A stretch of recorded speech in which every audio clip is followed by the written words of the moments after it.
Okay. Hello, everyone. My name is Diana Berg.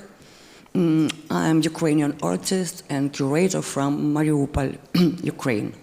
After our city was destroyed by Russians in 2022, I had to flee, and now I live in Kiev. Can you put the video, please? Here on, maybe we can, the triggering sound could be a little less volume. On the back you see the photos of Mariupol Drama Theater, and probably most of you or some of you do know that this theater was destroyed by two Russian bombs. Before the invasion, me and my husband, we lived right in front of this theater, and I have so many, huge amount of photos that I did take from my balcony.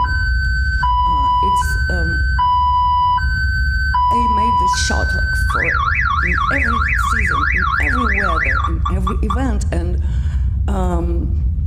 so I have a huge collection of these photos from my balcony, from the peaceful life.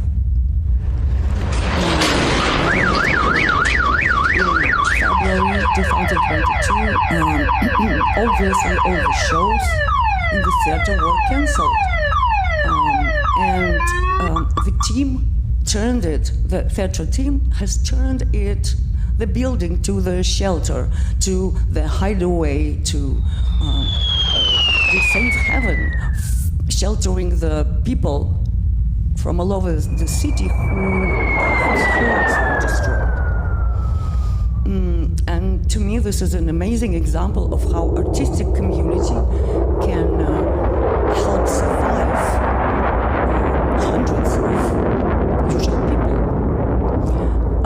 And actually, these words like shelter, safe space, resilience,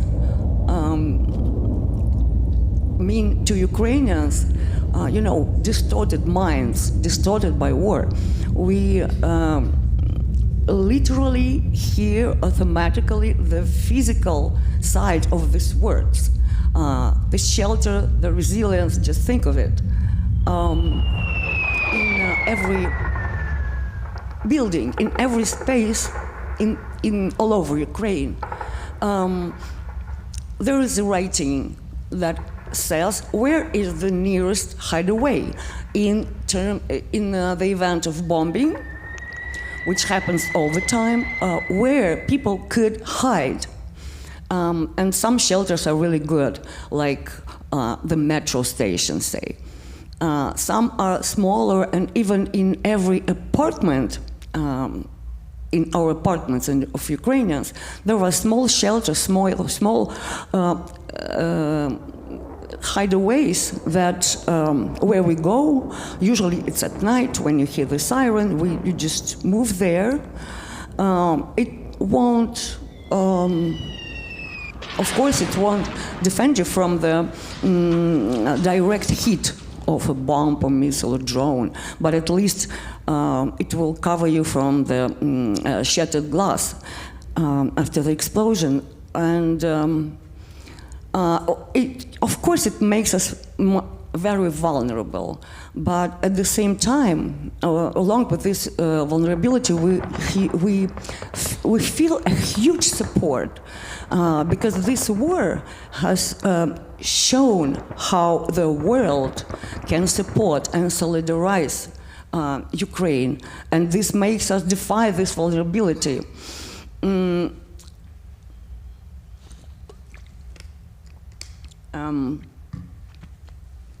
So I keep asking myself what makes us more resilient, except for thick, solid concrete walls, of course.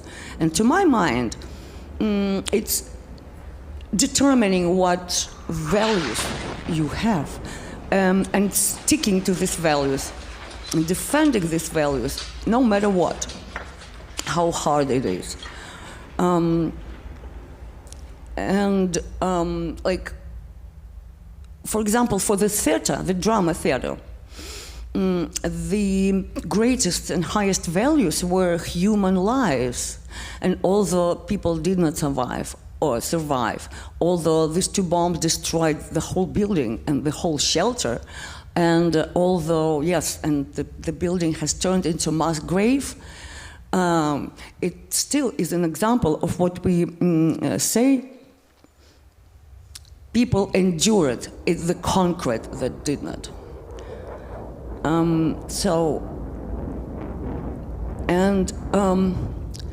For us to endure, we have to defend our values and fight for them, especially when it's hard.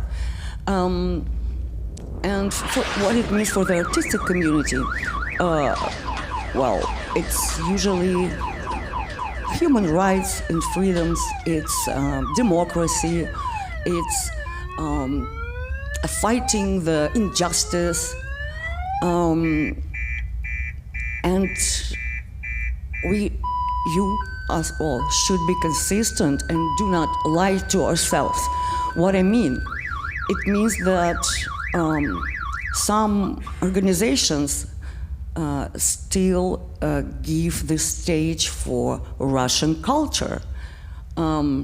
They invite artists and explicitly support them, and by this saying that it's not our war, it's not the people's war, right? It's the war of Putin. But guess what? It wasn't Putin who brought the airplane above the theater. It wasn't Putin. It was just basic Russian guy who did push the button, release the bomb onto the theater. Although it was explicitly said, like in front of the building, it was an explicit writing with huge letters, Russian letters, that says "дети," which means children, hinting that there are families and children hiding here. But there are other organizations like CEC ArtsLink who amplify Ukrainian voices, who give a platform for us, who promote Ukrainian narratives. And actually by giving us like a safe space, providing us a safe space, at least for the limited time. So what are our shelters? Like, what is your shelter that you will use to protect from some emergency happening? What would you sacrifice to defend your values? In other words, what do you do to help Ukraine? And by this, to help survive the entire democracy and entire freedoms all over the world. I can suggest offer the first step. I brought here in New York the Ukrainian flag. It is a very valuable thing for me. It is 7 years old and it has seen a lot of events, including tragic. It actually is the only thing that I could take from our space back in Mariupol, the space called Platform 2, full of amazing arts, all kinds of it.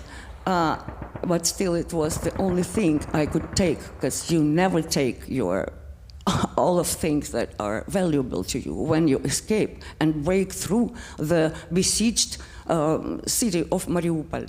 I had to hide it, so and it was very risky because me and my husband had to break through 3 circles of Russian checkpoints. So it means a lot to me. And what I would ask you is just let's make a photo together with this flag. Post it. And this will mean at least the first step of